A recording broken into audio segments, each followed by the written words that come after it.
I mean, if you look at the gadgets that you talk about, they are majorly computer-based. And I'm going to use an example of my phone, right? I can use this phone for like 7-8 years. And if I want to access it, it's just my fingerprint, and I will always access it.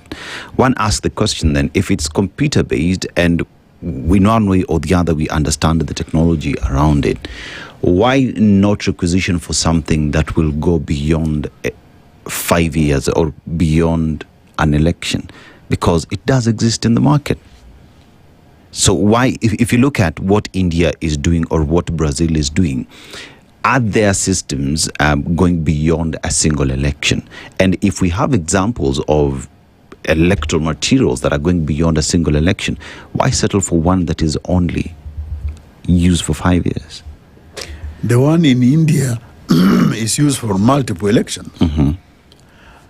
But they developed it. And it's a long history of development. Initially, it was their own prototype. And once they've developed it as India, they allowed it to be tested within India.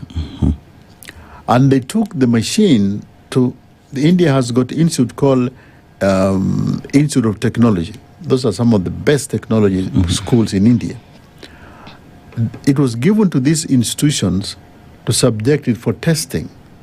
And those institutions did the testing and said, these things cannot be rigged. It is only after that they now use it, they now utilized it for mass usage. All right, it is their own, and it took about 10 years or so for it to be developed, to checked and rechecked and rechecked. And they found out now they could use it. It is multi-use. Brazil has what the world's, like I told you, most sophisticated machine. The Brazilians developed it themselves. Once they developed it, the issue arose, who will certify that machine as beyond rigging? They settled on the military.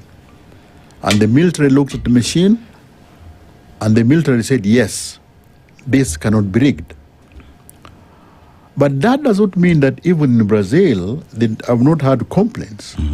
The last president of Brazil, called Jair Bolsonaro, who was elected using the same machine, even before he was elected using the same machine, and after he was defeated using the same machine, he kept on complaining that that machine was amenable to manipulation.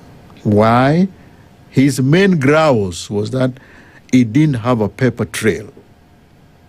But it is their own, all right?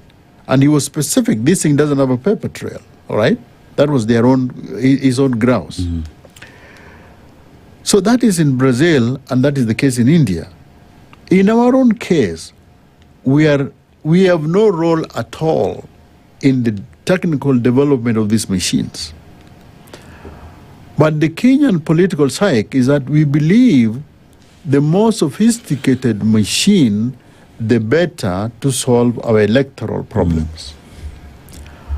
So we must have a conversation which cannot be left to IEBC to arrive at what I said earlier, a decision as to what are those parts of our electoral process that we want digitized, what are those that we don't want digitized.